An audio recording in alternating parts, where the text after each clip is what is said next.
For some reason, I never really felt comfortable sharing products that I've tested / scaled in the past. However, it really does seem like that on YouTube, people like you guys just love seeing people's processes with testing products, scaling products, and how that journey looked for them. So in this video, I'm going to reveal a product that I actually tested and scaled back in 2019 of October / November and took it from $0 to over 75 grand in sales. Then we're going to dive into the product, how I found it, what it was like from day 1 till day 30, etc., etc. So sit back for this super quick video and hopefully you get some insight on how my journey was and find this video pretty fun. Alright guys, so before anything, I do want to pull up that order metrics chart just to show you that this is for real. This was not a scam. This is not BS. The store did about $76,961 in revenue. And although you can't really see the date, it's from pretty much like October 1st till around the middle of November. And then you're going to see that it did about 26% in net profit with 20K. But aside from that, let's start from day one. I haven't tested a new product at all since 2020. I've been scaling my e-commerce brand that I might reveal one day once we cross the $1 million mark this year. That's for a future video, but just so you know, the product research strategies have probably changed a little bit, but this is what I was doing in 2019, and I feel like the same principles still apply, so this video should hit the algorithm. Started off on AliExpress and a website called droppoint.site. I was scrolling through there, trolling through there, came across a few products. Some were kind of weird, some were kind of cool. What you see on the screen right now is not the actual vendor that I used, but it was pretty much the same product. It was this knee brace with like the springs inside of it. I'm sure most of you that have been doing e-commerce for a while have seen this product. I'm not sure if it still sells now, and I'm pretty sure I had a few big competitors that were also e-commerce gurus, not gonna say names, but they know who they are, that I was competing with. At the same time, two of these, me and a really big guru that most of you definitely know, was scaling this product almost guaranteed. I knew it was this person, so that was really interesting. However, I took this product, I put it on a website called Zoyers.com. I'm going to show you guys the Facebook page right here. You can pretty much just see that this was just straight up dropshipping 2019. I had no knowledge about marketing too much, no knowledge. I was a dropout, just like a month after I dropped out of college. I didn't know much about e-commerce, even though I've been doing it for over like a year and a half at that point. Since then, we've sold this website to somebody else, and so they've made a lot of changes to the website, a whole different logo compared to the Facebook page one, etc., etc. But this was the product that we were selling. I'm pretty sure the entire time it was for 60 USD.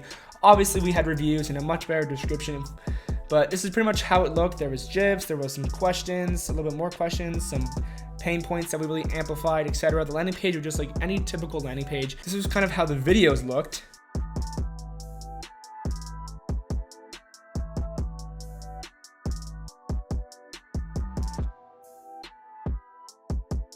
That's kind of how the ad videos looked. Again, just like your typical drop shipping ad. What made this product work for us, aside from all the other ones we could have tested and you probably tested in your life and had failures with?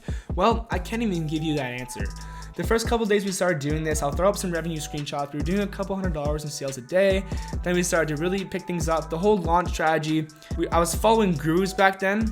Nowadays, like I realized like the way you launch Facebook ads does not truly matter. And so if I were to go back and test this, I would just do things my entire own way. I was just copying gurus' launch strategies, and one of them included like testing worldwide and ePacket and USA in ad sets or something like that. It may have been John X. Paul's course. I was following that kind of vibe. First couple days, we were doing a couple $100s in sales a day. We were profitable. We knew it was good.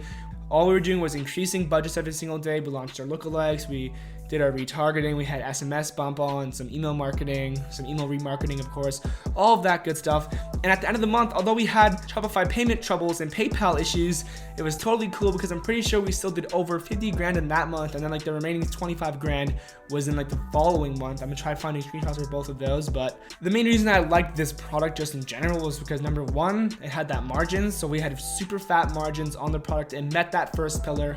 Number two, it had that mass appeal. This thing appealed to a wide variety of people, preferably more of those like older people with the knee pains, which was still a lot of people back then, especially if you're on the Facebook feed, tons of people. And number three, it did have that eye-catching / wow factor. It's like, whoa, this is providing support, there's spring action, etc., etc. So I liked it, we tested it, and it worked out for the better. This was one of my most successful products back in the day. Like I said though, brand building is a lot better, and I personally would never go back to this kind of style. But if you are still doing this, you can still definitely make it, you can still make a lot of money. And I really recommend that you check out my winning product breakdown series on this channel. It's a playlist where in 5 minutes I pull up a product, I pull up why I like it, why I don't like it and what I would do if I were to sell it, and a few competitors, and all of it's linked below. And so if you want to watch those videos, feel free. And that is pretty much the journey of that product. I'm not sure if this is how most of the gurus kind of expose and do a case study and reveal their journey, but this is how I did it, and hopefully it was kind of cool and fun to watch. Should you still test this product that I scaled 2 years ago now? There's no right answer. Personally, I wouldn't, unless you can actually brand it, make sure the quality from your specific vendor is good. I have a video on that, by the way. Get your own custom content, get your own, like a bunch of older people to review it, make sure it's good and leave testimonials, etc.